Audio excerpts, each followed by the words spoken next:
더 잘 듣습니다. 그러니 우리 신우가 애들에게 얼마나 잘했는지 짐작하실 겁니다. 손끝은 또 얼마나 야무진지, 살림도 얼마나 잘하는지 몰라요. 청소 같은 것도 제가 하기 전에 눈에 보이는 건 다 해놓는 사람이었습니다. 제가 미안할 정도로요. 대학생이니 용돈이 필요할 텐데 자기가 아르바이트 하면서 쓴다고 걱정 말라고 제가 주는 용돈을 안 받는 거예요. 그럴 때는 제가 억지로 쥐어주곤 했습니다. 그러다가 교대 졸업 후 바로 초등교사로 임용되었어요. 아가씨는 대학 때부터 청약통장에 꾸준히 저축을 해왔는데요. 아가씨가 교사로 임용되고 나서 얼마 후 혼자 독립하면서 아파트도 분양받았습니다. 그때 제가 고인받았던 어머니에게 받은 돈에 조금 더 보태줬어요. 남편이 신우이가 야무진 데가 없다고 걱정했지만 우리 아가씨는 다행히 저와 남편의 조언을 잘 들으면서 인생이 곱게 잘 풀리는 듯 했어요. 이제 시집만 잘 보내면 저의 소명은 어느 정도 달성하는 거라 생각하고 있었습니다. 제 입장에서 보는 신우이는 어린 나이에 분양받은 자기 명의 집이 있고 든든한 친정오빠들이 있으니 어디 가서 빠지는 조건 아니라고 생각했어요. 신우이가 발령받은 학교가 저희 집에서 거리가 좀 있는 바람에 아무래도 신우이 독립한 이후에는 얼굴 보는 게 쉽지는 않았습니다. 그래도 한 달에 한 번은 꼭 우리 집에 와서 밥도 먹고 같이 애들하고 놀러도 가고 재밌게 지냈어요. 그런데 문제는 아가씨가 연애를 하면서부터 터졌습니다. 아무리 친하게 지낸다 해도 제가 신우이 연애사까지 참견할 수는 없는 노릇이잖아요. 그래도 어떤 사람 만나는지 궁금해서 물어봤더니 나름 좋은 직장 다니고 멀쩡하게 생긴 남자라길래 다행이라고 생각했어요. 그런데 막상 나중에 결혼하겠다고 예비신랑이 인사 와서 본 첫인상은 그리 좋지 않았습니다. 결혼하고 싶다며 인사하러 왔는데 뭔가 우리 아가씨가 그 사람을 더 좋아해서 매달리는 분위기였다고 하시면 이해하실까요? 우리 신우이에게 지시하는 말을 쓰거나 대하는 태도를 보니 뭔가 하녀 부리듯 하는 것 같아서 썩 기분이 좋지 않았습니다. 그런데 사람 보는 눈은 매한가지라고 우리 남편 역시 별로라고 마음에 안 들어 하더라고요. 정우 엄마, 나는 아무래도 매제될 사람이 계속 마음에 걸리네. 우리 지연이가 좋다고 하니 헤어지라고 할 수는 없는 노릇인데 왜 이리 마음에 안 들지? 말하는 것도 그렇고 자기 잘난 맛에 사는 것 같은 남자라 결혼하면 우리 지연이가 계속 그놈 비위 맞추면서 살 것 같아 걱정이네. 당신도 그랬어? 사실 나도 그다지 마음에 안 들어. 아까 보니까 우리 아가씨한테 뭘 자꾸 지시하든 말하는 것도 걸리고 우리 아가씨가 쩔쩔매는 것 같아서 기분이 별로네. 내가 아가씨랑 따로 얘기 좀 해봐야겠어. 연애만 하고 결혼은 천천히 신중하게 생각하라고 말이야. 그래, 당신이 지연이한테 잘 좀 얘기해봐. 아무래도 나보다는 당신이 말하는 게 낫겠지. 직장에는 외모가 문제가 아니라 사람 됨됨이가 안 돼 보이는 게 문제네. 남편과 대화 후 아가씨에게 제가 결혼과 연애는 다른 법이니 신중하게 생각해보라고 잘 말해보긴 했습니다. 그런데 다른 건 다 제 말을 듣던 아가씨도 연애 문제는 은근히 고집이 있더라고요. 제가 봤을 땐 연애 경험 없는 우리 신우이가 남자 쪽을 더 많이 좋아하는 듯 했습니다. 가족이 말린다고 해도 본인이 헤어질 마음이 없는 이상은 주변 사람 마음대로 안 되는 게 남녀 사이더라고요. 3년 연애하면서 결국은 결혼까지 하겠다고 하더군요. 연애하는 동안 신우이는 본인 남자친구를 우리가 마음에 안 들어 한다는 거 알았는지 둘 사이에 안 좋은 일이 있어도 말을 잘 안 했습니다. 자세히 두 사람 일은 알지 못하지만 조용히 예쁘게만 만나지는 않는 걸로 알아요. 눈치로 봐서는 우리 아가씨가 이런저런 문제로 속을 썩은 걸로 압니다. 문제라는 게 뭐겠어요? 돈 문제, 여자 문제 등등이었겠죠. 신우이가 아무리 티를 안 낸다고 해도 제가 눈치로 힘든 연애하고 있다는 걸 몰랐겠습니까? 제가 후회되는 게 있다면 신우가 결혼한다고 할 때 도시락 싸들고 쫓아다니면서 절대 결혼하지 말라고 좀 더 적극적으로 말리지 않았다는 점입니다. 결국은 결혼까지 하겠다고 했고 양가 인사까지 했었는데요. 상견례 때부터 심애보 집안이 마음에 안 들었지만 우리 아가씨가 사랑한다고 하니 다들 참고 넘어갔어요. 그 집 아들은 집도 없었는데 우리 아가씨 명의 아파트에서 신혼살림 차릴 거라고 하더군요. 솔직히 우리 아가씨가 원체 아까운 결혼이었어요. 그래도 아가씨가 다른 건 다 오빠나 제 말을 잘 듣는데 결혼만큼은 고집을 부리길래 허락한 겁니다. 저를 비롯 우리 둘째 서방님네도 아가씨를 너무 예뻐해서 시집갈 때 남부럽지 않게 다 해줬습니다. 우리 아가씨가 원체 단단하고 강한 척하는 성격이에요. 아파도 안 아픈 척, 슬퍼도 안 슬픈 척. 예전에는 마냥 귀여운 철부지인 줄 알았는데 어머니까지 돌아가시고 나서 성격이 조금 변한 것 같긴 합니다. 말수도 적어지고 남을 지나치게 배려하는 것들이 어쩔 때는 안쓰러워 보였습니다. 행복한 척, 기쁜 척, 아무렇지 않은 척하는 게 우리 시누이의 장점이자 단점이기도 했습니다. 어쨌든 사랑하는 사람과 결혼하겠다 하니 행복한 줄로만 알았습니다. 실제로 행복하다고 했고 잘 사는 듯 싶어 모두 그렇게 생각했어요. 본인이 너무 사랑하는 사람과의 결혼이니 행복한 줄만 알았어요. 그런데 결혼 첫 해 명절부터 우리 신우가 만만치 않은 시가 식구들과 살고 있다는 걸 눈치챘습니다. 명절에 당연히 시댁 차례 지내고 올 줄 알고 온 식구들이 기다리고 있었는데요.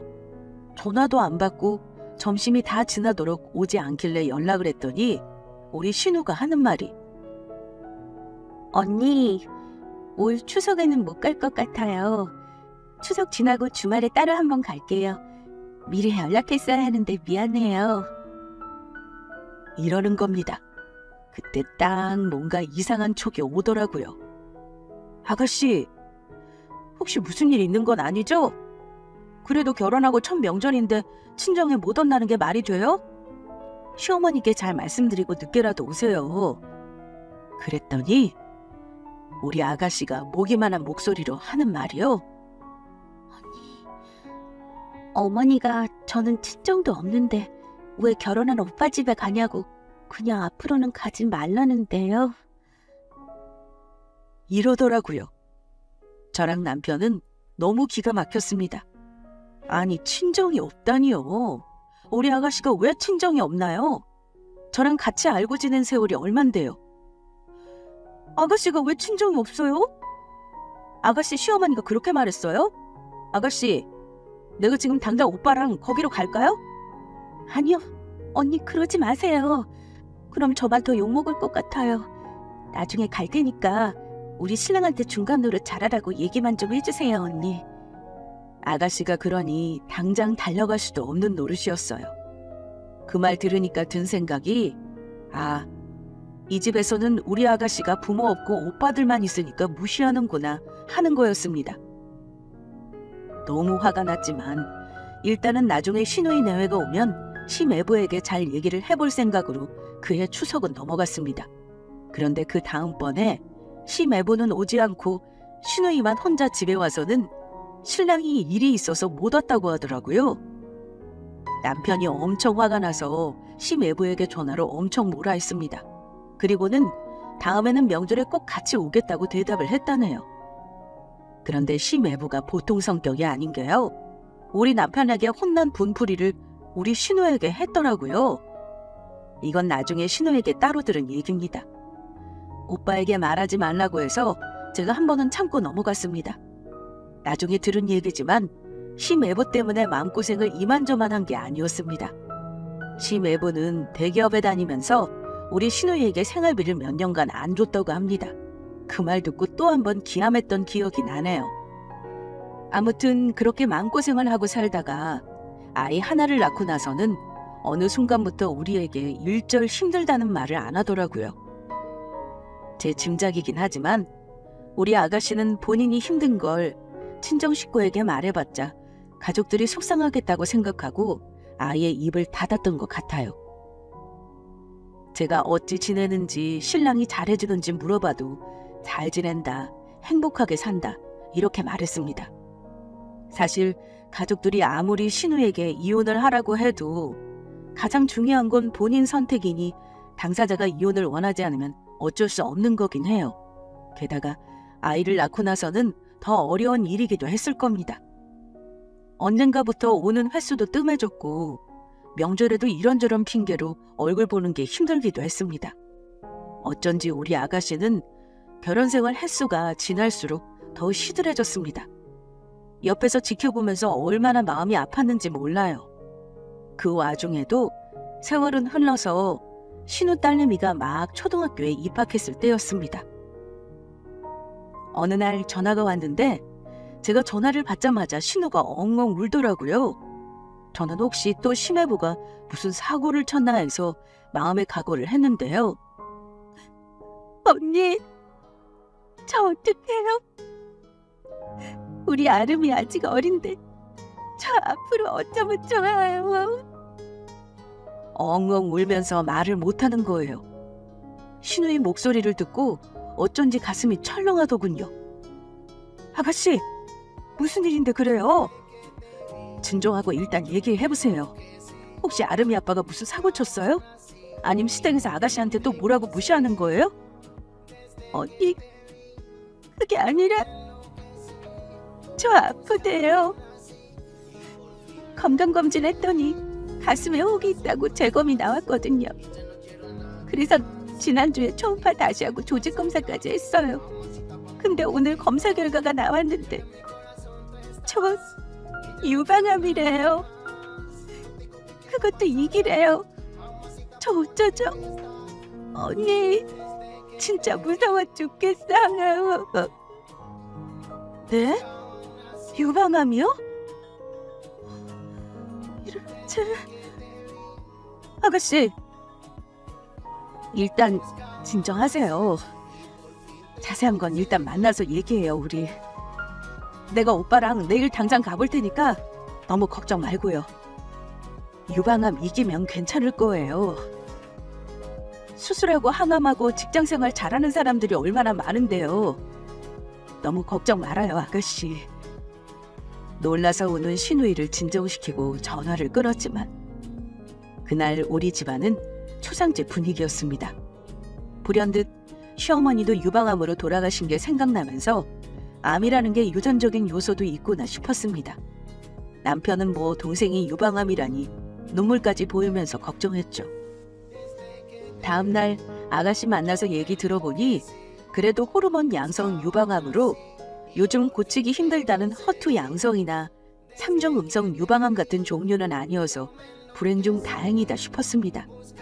다행히 전이는 없었지만 조직에 침습이 진행되어 절제는 불가피한 상황이었습니다. 그때 우리 신우의 나이가 고작 36이었습니다. 젊은 나이에 유방암이라는 병에 걸리리라고는 신우는 물론 우리 식구들은 단 한 번도 생각해 본 적이 없었습니다. 마음이 아프기도 했지만 암이라는 게 너무 무서운 병이잖아요. 혹시 아가씨가 잘못될까 봐 걱정이었습니다. 우리 가족들이 다 신우 집에 모여서 앞으로 치료 계획이나 보험 문제 등등을 상의했는데요. 어쩐지 시매부라는 인간은 자기 와이프가 아픈데도 그다지 걱정하는 기색이 없어 보였습니다. 그 모습이 너무 얄미워서 얼마나 속으로 욕했는지 모릅니다. 아가씨가 아프다니까 시끄러운 소리 내기 싫어서 진짜 참았어요. 심지어 우리가 아가씨 병원비가 걱정돼서 진단비나 보험 얘기할 때면 귀를 쫑긋하고는 듣더라고요. 그리고는 자기가 모르는 보험이 있는지 물어보는데 너무 미운 나머지 제가 한마디 했습니다. 매부는 우리 아가씨 암이라는데 어찌 걱정하는 기색이 없나요? 보통은 치료는 어떻게 하고 수술하면 어떤 식으로 돌볼지 남편이 제일 걱정해야 하는 거 아니에요? 왜 이 상황에서 우리 아가씨 보험 몇 개 들었는지가 그렇게 궁금해요? 우리 집 형편에 치료비도 중요한 문제라서요. 사실 제가 지금 대출을 좀 받은 게 있어서 매달 월급도 빠듯하거든요. 치료비 많이 들면 집 담보라도 잡혀야죠 뭐. 저도 이 사람 누구보다 걱정하고 있으니까 너무 나무라지 마세요. 막말로 우리 집사람 치료비 지원해 주실 것도 아니시잖아요. 그럴 거 아니면 온 가족이 나서서 이런 걱정하는 것도 웃기는 일이네요. 뭐라고요? 우리가 그런 생각도 안 하고 여기 와서 걱정만 하는 걸로 보여요? 나는 단지 매부님이 너무 매정해 보여서 하는 말이에요. 저는 슬퍼하는 기색 하나 없는 심해부를 보고 이상하다고 생각하긴 했습니다. 물론 큰 병 앞에 돈 문제도 물론 걱정거리라는 거 잘 압니다. 하지만 당장 가슴 한쪽을 다 절제해야 하는 수술을 앞둔 배우자를 대하는 태도라고 보기에는 지나치게 냉정했습니다. 신우이 수술 날짜가 잡히고 나니 제가 매일매일 걱정이었습니다. 조카 아이도 안쓰럽고 신우이도 불쌍하고 마음이 너무 안 좋았어요. 한 달 후에 수술 날짜가 잡혔고 수술 당일은 남편이 병원에 들렀다가 신우이가 마취 깨서 일반 병실 내려가는 거 보고 왔다고 하더라고요. 그런데 수술 도중에 림프절까지 전이를 발견해서 수술이 좀 길어졌다는 겁니다. 그 말 들으니 너무 마음이 안 좋아진 저는 다음날 바로 필요한 것들을 챙겨 신우이가 입원한 병원으로 갔습니다. 신우이 남편이 세심한 성격이라면 제가 안심을 했을 테지만 수술 후 이래저래 신우이가 불편할 것 같아서 제가 오며 가며 신우이 병원 입원해 있는 동안은 돌봐줄 결심이었습니다. 신우이는 수술 다음 날이라 그런지 많이 힘들어하더라고요. 그래도 얼굴은 큰 수술 한 사람 치고는 밝아 보였습니다. 제가 갔는데 심해부는 어디 갔는지 아픈 사람 시중도 안 들어주고 자리에 없더라고요. 그날 몸 불편한 신우를 챙겨주고 잠깐 매점에 필요한 걸 사서 다시 병실로 돌아오는 중이었습니다. 그런데 병실 옆 탕비실을 막 지나칠 때 심해부가 누군가와 전화를 하는 목소리가 들리는 겁니다. 들으려고 한 건 아닌데 하필 귀에 딱 꽂히는 대화가 있어서 본의 아니게 탕비실 밖에서 몰래 대화 내용을 듣게 되었습니다. 그런데 그 대화 내용이 심상치가 않았습니다. 조금만 참아. 집사람이 어제 수술하는데 생각보다 상태가 안 좋나 봐. 겨드랑이 쪽 림프절에도 전이가 있어가지고 수술도 생각보다 오래 했어. 2기가 아니라 더 심각한 상황이래. 우리 집사람 엄마도 유방암으로 세상 떴으니까 내 생각에는 투병한다고 오래 살까 싶어. 그러니까 걱정하지 마. 그게 가망 없다는 말이 아니겠어? 암이라는 게 완치가 어딨냐. 무조건 죽는 거야. 언제 죽느냐가 문제지. 그것만 들어도 우리 신우이가 죽기 바라는 뜻인 걸 다 알아차릴만 했는데요. 더 기가 막힌 건 대화 상대가 여자인 듯 했다는 겁니다. 그러니까 우리 이쁜이 조금만 더 기다려. 배우자가 죽으면 상속은 남편이 내가 1순위인 거 알지? 내 돈 한 푼 안 들인 집이 내 거 되는 건데 나도 당분간은 좋은 남편 신용은 해야지. 나도 짜증난다. 가슴도 없는 마누라가 무슨 여자라고.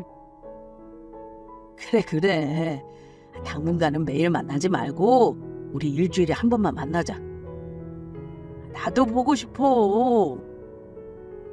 그야말로 기가 막혔습니다. 심애부는 신우이가 죽으면 자기가 집을 꿀꺽하겠다며 김칫국을 마시고 있었고 심지어 여자가 있는 게 분명했습니다. 저는 이미 핸드폰 대화를 몰래 녹음하고 있었고 그 뒤로도 한참 여자와 대화를 하더군요. 전화를 끊을 때쯤 녹음을 마친 저는 참담한 마음으로 신우를 보러 들어갔습니다. 제가 들어가니 몇 분 뒤 심애부가 아무렇지도 않은 얼굴로 들어와서는 저에게 이러더군요. 와, 벌써 와 계셨네요. 우리 집사람 수술 얘기를 들으셨죠? 막상 가슴 열었는데 전이까지 있는 바람에 상황이 좀 안 좋아졌어요. 앞으로 치료가 좀 어려울지도 모르겠어요.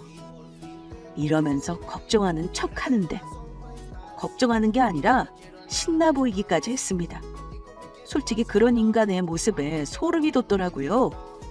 저는 신우가 너무 불쌍해서 차마 그는 머리를 쥐어 뜯을 수도 없었습니다. 일단 저는 신우가 괜찮은 걸 보고 집으로 돌아왔어요. 그리고 어쩔 수 없이 혼자 해결할 일이 아닌 것 같아 남편에게 오늘 있었던 일을 말했습니다.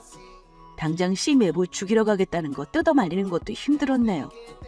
지금 감정대로 신우 신랑을 잡는 것보다 우리 신우이가 그런 인간에게서 벗어나게 하는 게 중요한 거니 합리적으로 생각하자 했습니다. 이혼시키려면 유책 배우자인 신우 남편 잘못을 증명해서 최대한 우리 신우가 위자료 받아내고 이혼하게 하는 게 방법이었으니까요. 그날 이후 저는 돈을 좀 들어도 확실한 증거를 찾기 위해 사람을 좀 썼습니다. 흔히 말하는 흥신소였는데요. 2조 기준으로 확실한 증거가 나오지 않으면 추가금 더 주고 한 달 정도 뒤를 밟아준다고 하길래 당장 의뢰했습니다. 사실상 저도 직장 다니고 애들이 있으니 시매부 뒤를 쫓아다닐 수는 없는 상황이었으니까요. 그런데 요즘은 돈만 주면 안 되는 게 없더라고요. 일주일도 안 돼서 아주 확실한 증거 자료들이 제 손에 들어왔습니다. 시매부가 어떤 여자와 숙박업소에 들어가는 사진, 상간녀의 인적사항, 사는 집, 심지어 둘이 아침에 카풀을 하면서 같이 출근을 하고 있는 거 보고 경악을 금치 못했습니다. 어찌 했는지 모르겠지만 두 사람이 밀담을 나누는 녹음 파일까지 건네받았습니다. 흥신소에서는 이 정도 증거면 충분히 이혼소송과 상간녀 소송은 무리 없이 진행할 수 있다고 했습니다. 저는 아는 지인에게 소개받아 이혼 전문 변호사도 미리 만나봤어요. 상황이 우습지만 이혼소송 당사자인 신우이는 아무것도 모르는 상태에서 제가 신우이 이혼소송 준비를 미리 해두었습니다. 모든 증거는 준비된 상태였지만 차마 신우에게 입이 안 떨어지더라고요. 수술한 지 얼마 안 돼서 몸도 회복 못할 신우에게 차마 남편 놈이 바람 피운다는 말까지는 할 수가 없었던 저는 신우가 병원에서 퇴원하는 날까지는 기다려보기로 했습니다. 하지만 제가 신우 대신 이혼을 해주는 건 아니니까요. 신우가 상황이 안 좋지만 진실을 알 권리는 있다는 생각이 들었습니다. 그래서 신우가 퇴원하기 전날 최대한 담담하게 그간의 일을 털어놓았습니다. 그런데요, 우리 신우이가 얼마나 결혼 생활이 힘들었는데 제 말을 듣고는 허탈하게 웃으면서 하는 말이 이랬습니다. 언니, 솔직히 놀랍지도 않네요. 지금 그 인간이 여자가 있다고요? 그전에도 저 속 썩인 일을 한두 번이 아니었어요. 증거가 없어서 넘어가 준 건데 언니 덕에 저 이번에는 이혼할 수 있겠네요. 몸 회복하고 복직하면 우리 딸이랑 둘이 살 각오해야겠어요. 아가씨, 혹여나 이혼 못하겠다고 할까봐 걱정했는데 생각 잘했어요. 다른 건 다 참아도 이건 아닌 거 아가씨가 더 잘 알죠? 내가 차마 말 못하는 것도 있어요. 어쨌든 내가 모든 준비는 다 해놨어요. 착수금도 내가 미리 줬으니까 아가씨는 접수하라고 말만 해주면 돼요. 나머지는 내가 다 도와줄 테니 아가씨는 당분간 건강 회복하는 거에 집중하면 되는 거예요? 무조건 건강만 생각해요, 우리?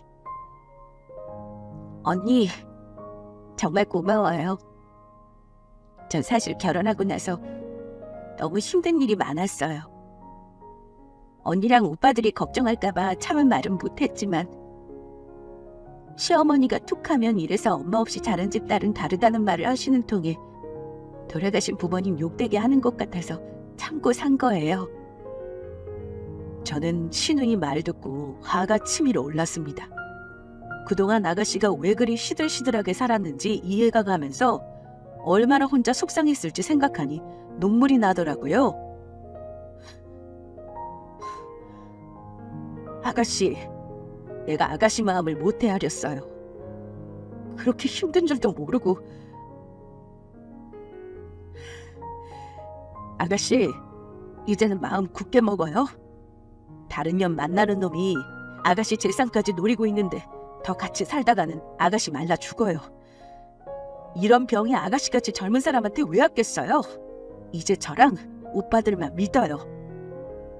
신우이는 지쳤는지 눈물 한 방울을 안 보이더라고요. 그거 보니 너무 마음이 아팠습니다. 퇴원 당일에는 시매부가 와서 수속을 한다길래 그러라 했습니다. 저는 신우가 퇴원하고 나서 이혼소송과 상간녀 소송을 진행할 수 있도록 모든 자료를 다 준비해 신우에게 건넸어요. 한편으로는 마음 약하고 착한 신우이가 시매부에게 혹여 제대로 말을 못할까 싶어 저는 신우 옆을 지키기로 했고요. 그런데 아무리 순한 사람도 마냥 바보처럼 당하고 사는 건 아닌 게 그런 상황이 되니 신우는 아이 생각해서 아주 강한 모습을 보이더라고요. 본인이 암이라는 병에 걸리고 나서 뭔가 느낀 게 많았던 것 같습니다. 퇴원 수속을 하는 동안 신우는 심애부에게 눈길도 주지 않더라고요. 병원비 정산을 마치고 집으로 가는데 저에게 같이 가달라고 부탁을 했습니다. 심애부는 저를 불편해하는 기색을 대놓고 드러냈지만 저는 신경 쓰지 않고 신우를 챙겼습니다. 신우 집에 도착했을 때였습니다. 신우를 부축해 집에 들어서는데 심애부가 짐을 메고 따라 들어오더라고요. 그런데 그때 신우가 세상 차가운 목소리로 심애부를 돌아보더니 이러는 겁니다. 당신은 짐 내려놓고 당신네 집으로 가. 들어올 필요 없어. 심애부는 어리둥절한 표정으로 우리 둘을 보더니만 갑자기 당신 무슨 엉뚱한 소리야. 수술하고 몸도 안 좋다면서 왜 사랑한테 화를 내는 건데. 그걸 내 입으로 말해야 하니? 나는 다른 여자랑 놀아라고. 나 죽는 거 기다리는 사람이랑 한 집에는 못 있겠다. 이제 이유가 될까? 짐 내려놓고 나가. 당신 물건은 따로 당신 어머님 집으로 보내줄게. 아니면 지금 만나는 그녀한테 보내? 신우의 말에 심애부는 엄청 당황하는 모습이었습니다. 뭐? 여보, 아니 대체 왜 그래? 다른 여자라니. 내가 미쳤어? 세상 어느 남편이 와이프가 빨리 죽기를 바란다 그래? 저는 뻔뻔한 모습에 기가 찼습니다. 그래서 참다 못해 한마디 했네요.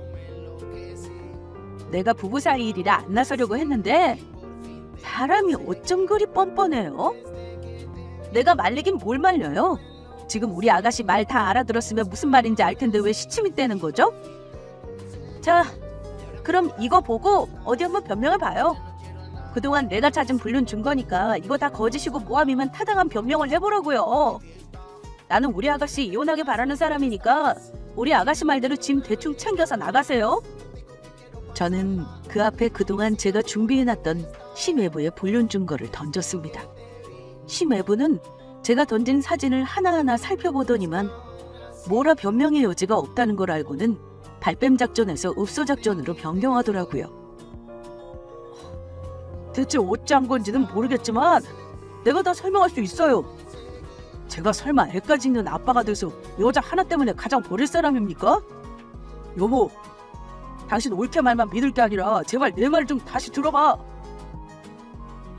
저는 심애부의 말을 끊었습니다. 가정 버릴 사람이 아니라니요? 그런 사람이 우리 아가씨 가망 없다는 막말을 하고 죽으면 집 상속 받을 거니 조금만 참으라는 말을 해요? 거짓말 그만하고 우리 아가씨 말대로 당장 나가요. 부부 일을 왜 참견하세요? 왜 쓸데없는 짓을 해서 남의 가정을 파탄내는 건데요?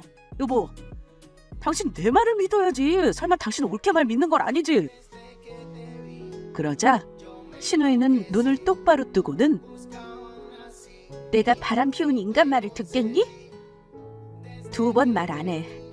우리 새언니가 당신 통화하는 거 녹음한 것도 있더라. 여기서 듣고 싶은 거 아니면 적당히 하고 당장 나가. 뭐 녹음?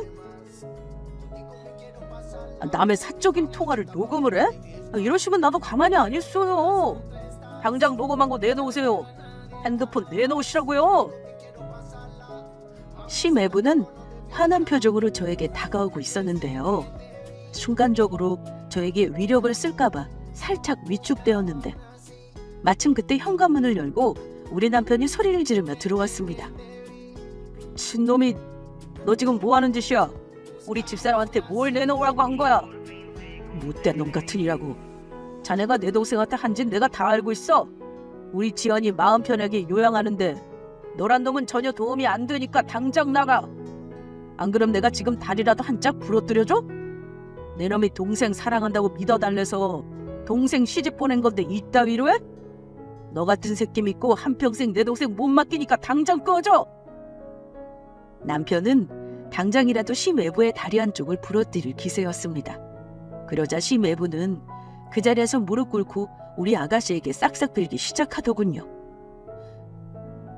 여보, 내가 다 정리한 거야. 증명할 수 있어. 나도 당신 수술하다가 상태가 안 좋다는 말 듣고 얼마나 걱정했다고.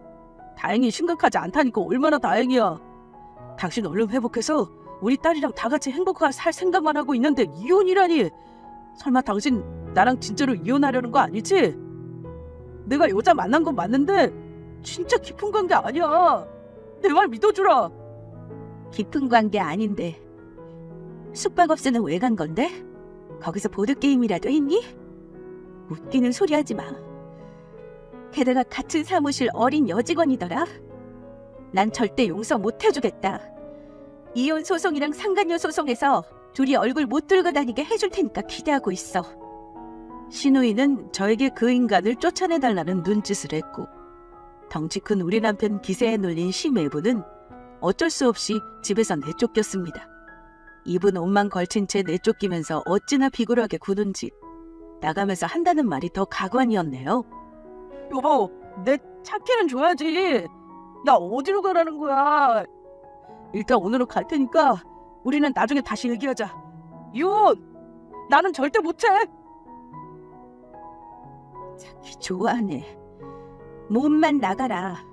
할부분 내기 싫다고 차까지 내 이름으로 해놓은 거 잊었니? 당장 팔아버릴 테니까 차는 없다고 생각해라. 할부며 자동차세 내는 거 짜증났는데 잘 됐네. 이 집에서 당신이 가져갈 건 옷밖에 없어. 심애부는 애지중지하는 차도 자기 이름도 아닌 우리 신우 앞으로 해놨더라고요. 저랑 남편은 한 번 더 기가 막혔습니다. 그놈 내쫓고 나서 제가 하루 신우 집에서 자고 가기로 했어요. 남편은 그놈을 본가로 내쫓으면서 신우 딸을 데리러 갔습니다. 아마 신우이 시댁에서도 한바탕 난리가 났을 겁니다. 한참 후에 남편이 신우이 딸을 데리고 왔는데요. 아가씨가 아직 몸이 좀 힘든 상태여서 우리 집에서 당분간 데리고 있기로 했습니다. 아가씨, 괜찮아요? 아직 몸도 다 회복 못했는데 오늘 이렇게 험한 꼴을 당해서 어쩜 좋아요. 이제 나머지는 내가 도와줄게요. 변호사 만나서 소장 수정하는 건 전화로 얼마든지 할 수 있어요. 아가씨는 일단 건강부터 생각하세요. 신우이는 허탈한 표정이었지만 오래된 수건 사업을 해결했다는 듯.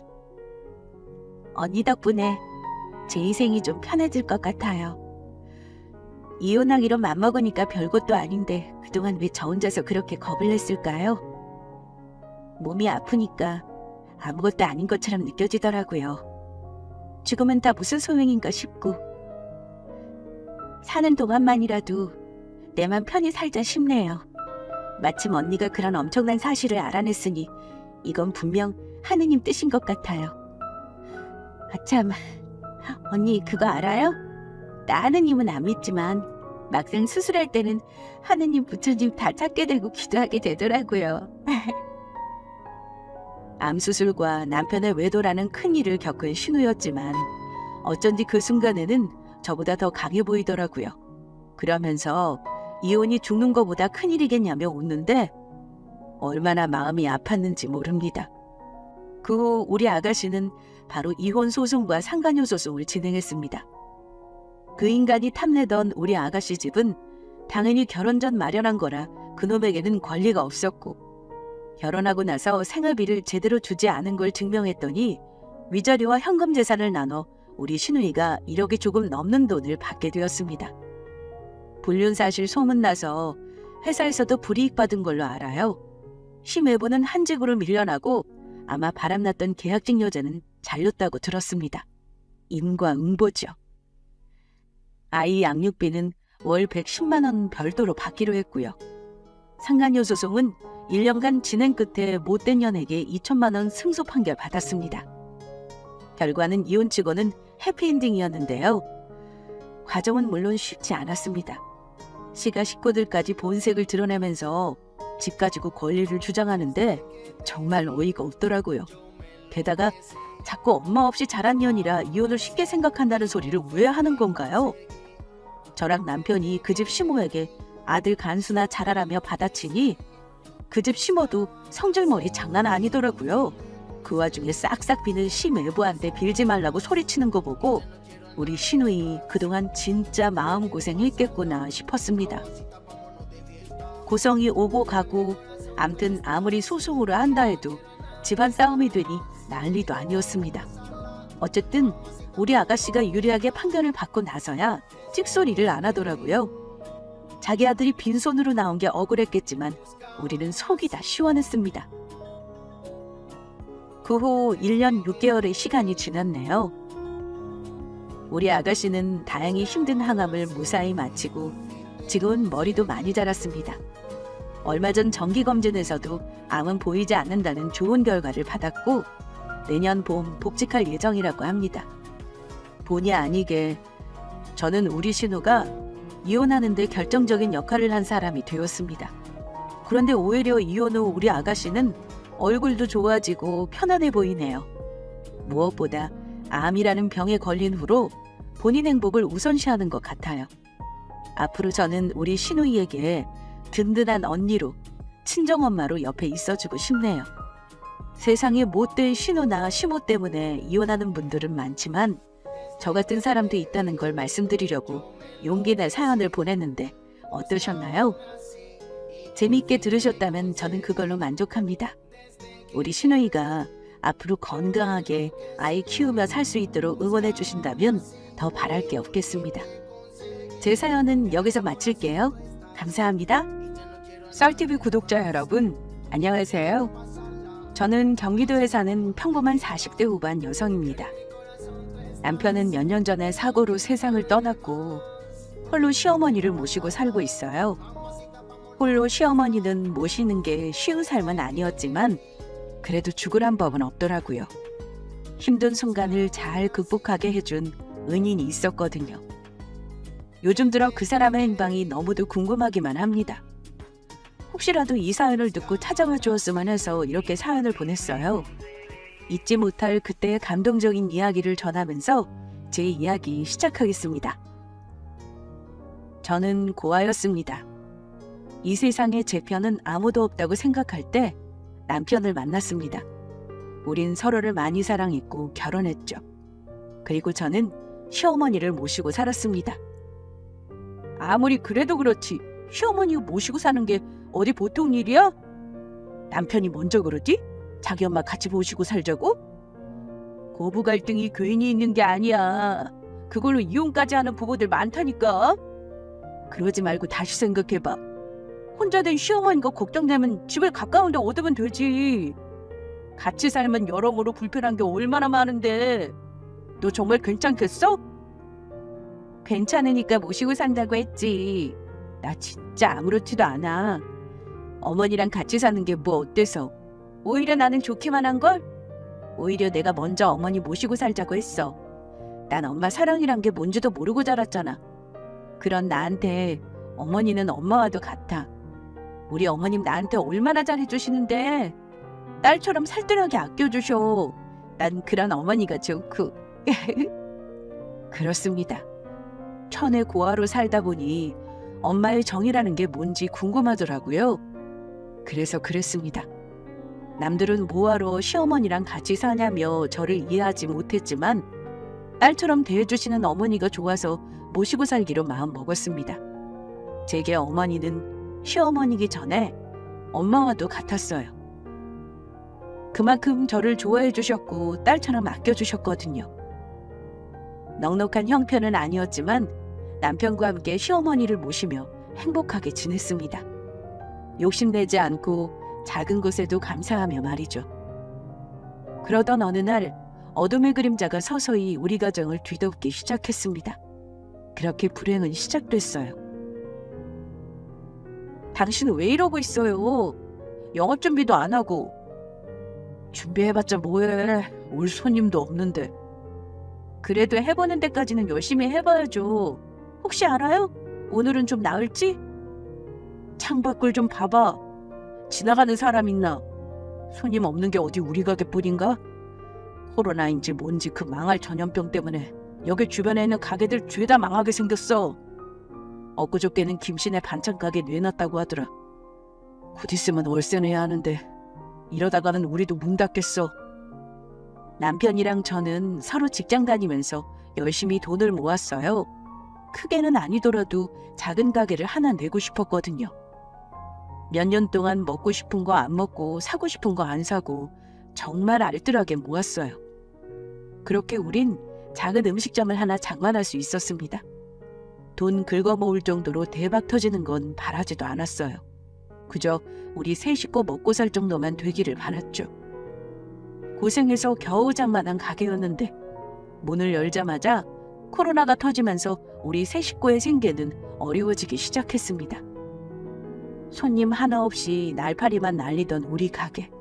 하필 가게 위치도 골목 끝쪽이라 사람들 눈에 잘 안 띄었는데 코로나 때문에 사회적 거리두기가 활발하게 일어나면서 우리 가게는 사람들 눈에 더 안 보이게 되었습니다. 그래서 우리 부부는 날이 갈수록 깜깜해져가는 앞날을 걱정하며 살아갔어요. 그러던 어느 날이었습니다. 가게 가려고요? 기다려요. 나도 같이 가게. 됐어. 어차피 손님도 없는데 나 혼자 가도 충분해. 그러지 말고 당신은 좀 쉬어. 요즘 당신 몰골이 말도 아니야. 가게 때문에 계속 신경 써서 그런가. 밥도 잘 못 먹고 잠도 잘 못 자잖아. 그러다 당신 쓰러지겠어. 오늘은 억지로라도 챙겨서 한숨 푹 자면서 쉬어. 나만 그런 거 어디? 당신도 가게 일 때문에 마음고생 많잖아요. 혼자 고생하는데 나 혼자 쉬면 뭐예요? 뭐든 같이 해야지. 그게 가족이잖아. 그간 가게 일로 마음고생이 많기는 했습니다. 잠도 못 자고 제대로 물 삼키지도 못했어요. 그래서 부쩍 살이 빠지기도 했습니다. 남편과 저는 순전히 가게 일 때문에 신경 쓰여서 그런 거로 생각했어요. 그런데 아니었습니다. 제 몸에서 암이 자라나고 있다는 걸 전혀 모르고 있었던 거죠. 여보, 이 사람이 왜 이래? 정신 좀 차려봐. 이 피는 다 뭐야? 화장실에서 피를 쏟고 쓰러져 있는 저를 남편이 발견했습니다. 급히 병원으로 옮겨졌고 여러 검사를 받게 되었죠. 그리고 알게 되었습니다. 제가 폐암이라는 것을요. 그것도 제법 진행된 상태였습니다. 여보, 여기가 어디예요? 설마 나 화장실에서 쓰러진 거예요? 사람이 왜 이렇게 둔해? 몸이 안 좋고 어디가 아프면 진작 병원에 갔어야지. 뭐 좋다고 참으면서 병을 키워. 키우다뇨? 나 어디 아프대요? 그냥 감기가 아니고 어디 많이 안 좋은 거예요? 당신 폐암이래. 진행된 지 꽤 됐대. 내가 미안해. 당신이 이렇게 아픈 줄도 모르고 가게만 신경 썼어. 하나뿐인 아내가 아픈 줄도 모르고 다른데 정신 팔려서 나 몰라라는 남편이 어디 있어. 난 남편도 아니야. 허구한 기침 다 알고 사냐고. 병원이나 가보라고 말로만 떠든 내가 무슨 남편이라고. 남편은 제 손을 꼭 잡은 채 고개 숙여 울었습니다. 저는 그런 남편을 보고 눈물이 흘렀어요. 제 몸인데 저보다 잘하는 사람이 어디 있을까요? 사실 몸이 이상하다 느끼긴 했습니다. 감기가 꽤 오래간다고 쉽게 넘겼는데 어느 순간부터 단순한 감기가 아닌 것 같다는 생각이 들더라고요. 차마 몸의 상태를 마주할 용기는 없고 외면하고만 싶었습니다. 단순한 착각이라고 제 스스로를 속이고 싶었어요. 약 먹고 푹 쉬면 나아지겠지. 잘 먹고 마음 편해지면 괜찮아질 거라고 바보 같은 생각만 했습니다.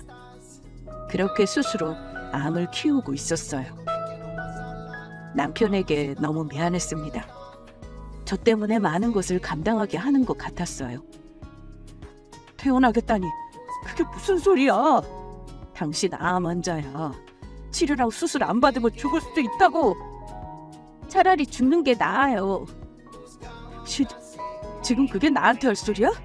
어떻게든 희망 잃지 말고 살 생각을 해야지. 벌써 이렇게 나버리면 어쩌자는 거야. 안 그래도 힘든데 당신까지 이러지 말라고. 그러니까요. 안 그래도 당신 힘든데 나까지 보태면 안 되잖아요. 뭐? 장사 안 돼서 파리만 날리는 판국에 치료는 무슨 치료? 수술 받아서 뭐 하는데?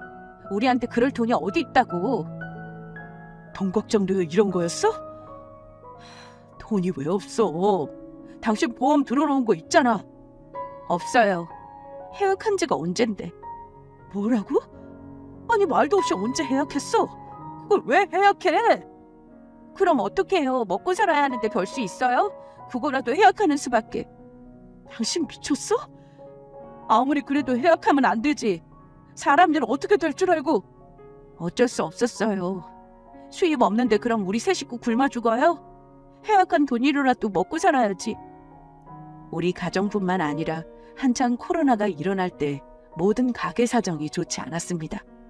여기저기 문 닫는 가게들이 넘쳐났고 자영업자들은 줄줄이 희생양이 되어야 했죠. 그래서 어쩔 수 없이 보험을 해약했어요. 설마 제가 암에 걸릴 줄 알았을까요? 상황이 조금 나아지면 언제든 다시 들면 된다고 착각했습니다. 별일 없을 거라고 오만하게 생각했어요. 그래서 된통 당했나 봅니다. 아무 일도 없다가 보험 해약하고 나서 큰 병을 얻게 되었으니까요. 믿을 게 아무것도 없던 걸 잘 알기 때문에 저는 퇴원하겠다고 고집을 피웠습니다. 그 많은 병원비를 감당할 여유가 없었으니까요. 그래서 의사와 남편의 만류에도 저는 계속 퇴원하겠다며 난리를 피웠습니다. 그리고 며칠 뒤 남편이 돈을 마련했다며 걱정하지 말고 치료에 전념하라고 하더군요. 돈을 구했다고요? 당신이 무슨 수로 돈을 구해요? 한두 푼도 아니고. 어디서 난 거예요? 당신 설마 대출이라도 받았어요? 아니면 가게 보증금 뺀 거예요? 대출 받은 건 아니고 가게 정리했어. 어차피 계속 장사해봐야 남는 것도 없었잖아. 더 망하기 전에 빨리 정리하는 게 낫지. 미쳤어 정말. 그 보증금이 어떤 돈인데.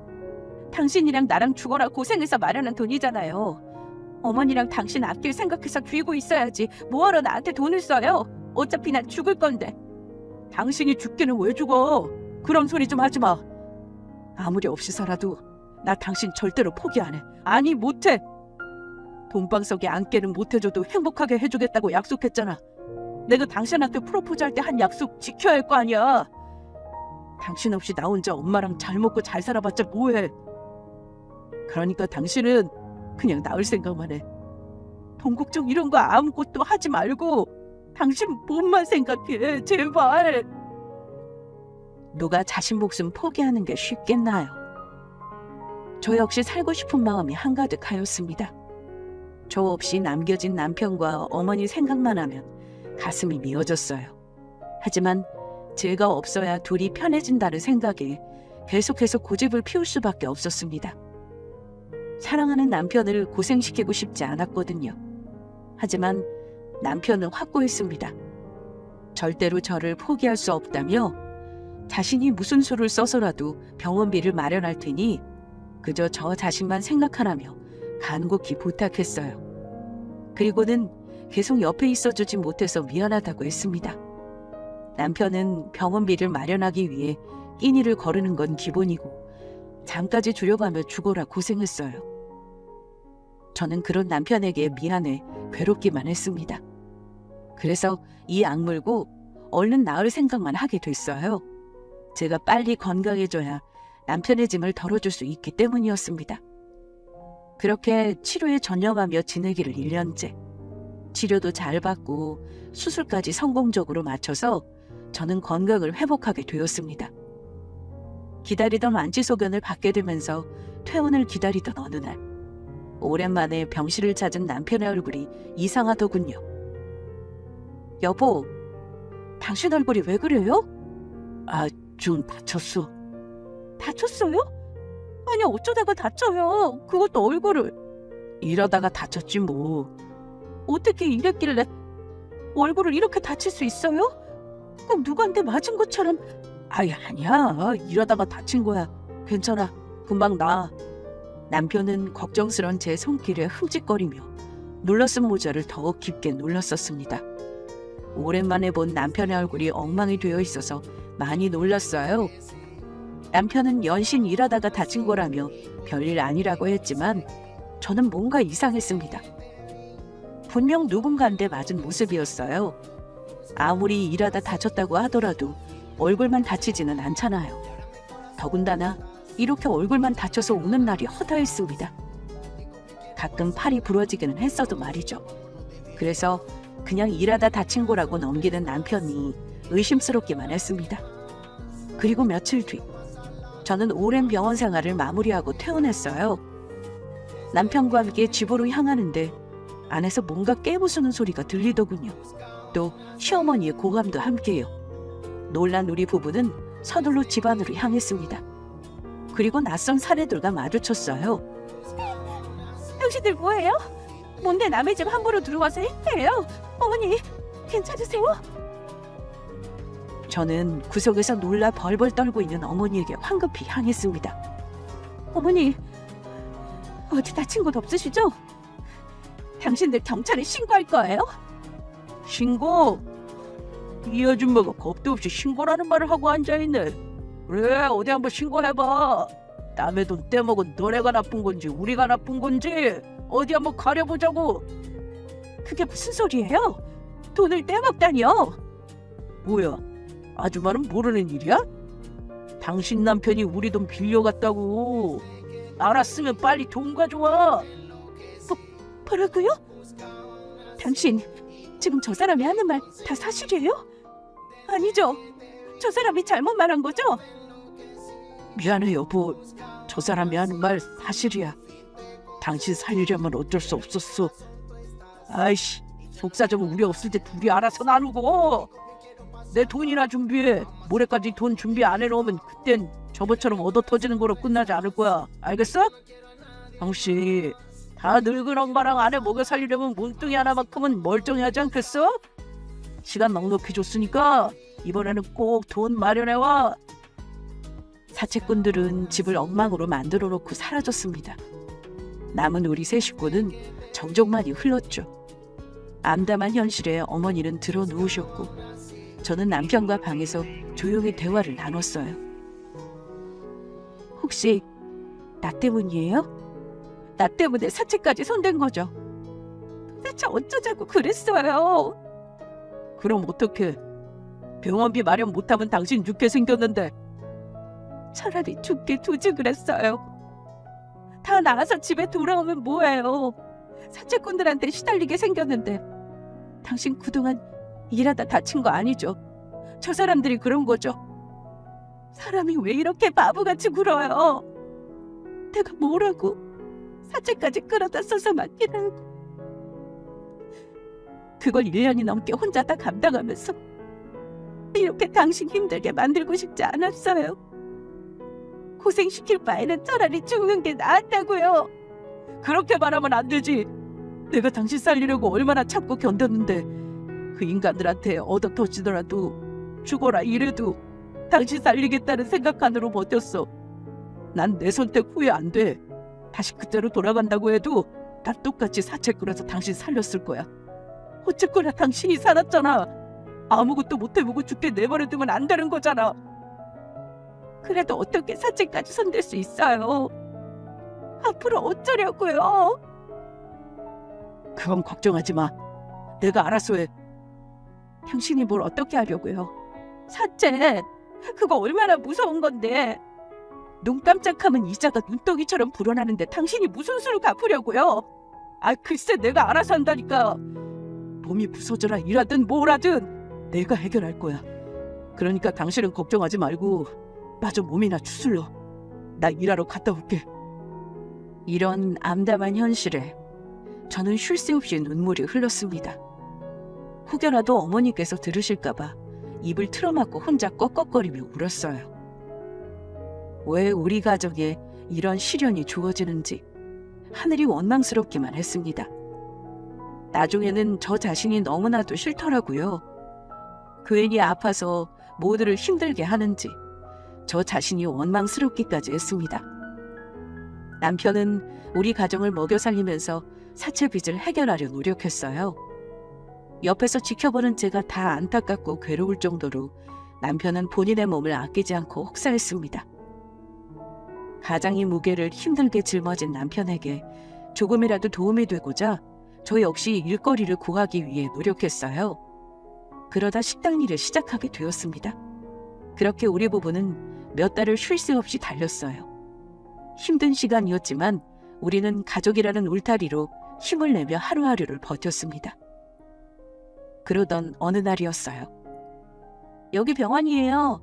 남편분께서 일하시다 사고를 당하셨거든요. 보호자께서 급히 와주셔야 할 것 같아요. 네? 사고요?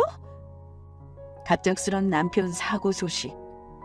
저는 놀란 마음을 추스르고 부랴부랴 병원으로 향했습니다. 응급실에 들어가자마자 남편을 애타게 찾으며 정신을 차리지 못했어요. 남편의 이름을 말하고 간호사의 안내로 급히 응급실에 들어가니 참담한 상황이 저를 기다리고 있었습니다.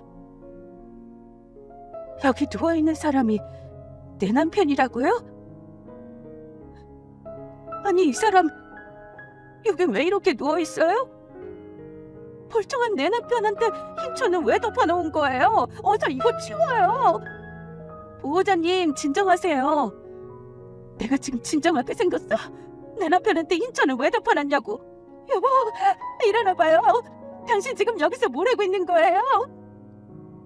흰천을 확 걷어내고 피범벅이 된 남편을 필사적으로 흔들어 깨웠습니다. 그러나 남편은 일어나지 않았어요. 저는 꿈쩍도 하지 않는 남편을 보고 처절하게 울부짖었습니다. 그런 저를 간호사들이 진정시키기 급급했죠. 남편은 공사장에서 발을 헛디뎌 높은 곳에서 추락했고 머리를 크게 다쳐서 더 이상 일어나지 못하게 되었습니다. 그렇게 저는 갑작스럽게 남편을 잃었어요. 그렇게 고생만 하다가 죽음을 맞이한 남편이 너무도 불쌍하고 안타까웠습니다. 남편이 우리 곁을 떠나니 돈이 떨어지더군요. 공사 진행하는 건설사 측에서 위로금을 전달했고 저는 남편의 목숨값을 받아서 시어머니를 챙겼어요. 사채빚을 다 갚고 어머니와 시골 동네로 이사를 하였습니다. 그런데 그 후부터 어머니의 상태가 이상하더라고요. 어머니, 부엌에서 뭐 하세요? 시장하세요? 제가 금방 밥 차려드릴게요. 아니에요. 우리 아들은 내가 한 반찬 좋아해요. 네? 아들이라뇨? 우리 아들 이제 곧 있으면 퇴근하고 집에 와요. 배고프니까 얼른 밥 차려야지. 어머니, 지금 무슨 말씀을 하시는 거예요? 그이 죽었잖아요. 죽긴 누가 죽어요? 우리 아들 안 죽었어요. 오늘 아침에 회사 간다고 출근했는데. 어머니! 어느 순간부터 어머니는 남편을 찾기 시작했습니다.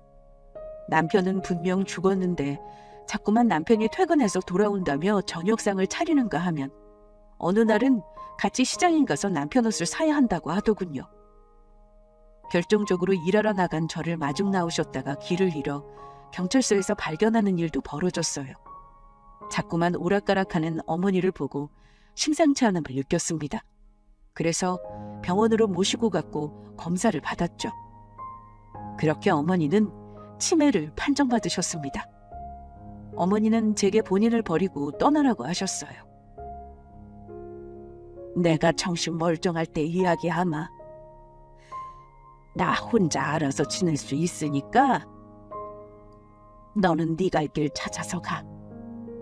아범도 그렇게 떠난 마당에 뭐하러 내 옆에 있니? 젊은 것이 얼마든지 새 출발할 수 있는데 늙고 치매 걸린 노인네 옆에 있으면 좋을 거 하나 없어. 어머니, 제발 그런 말씀 좀 하지 마세요. 제가 어머니 두고 가긴 어딜 가요? 이상한 소리 마시고 어서 식사하세요. 그러지 말고 떠나라니까. 나 하나 잘못될까 봐 그러니? 걱정할 거 없어. 살아봤자 뭐 얼마나 더 산다고. 요양병원 들어가면 그만이다. 치매 걸린 노인네니까 나라에서 다 지원해줘.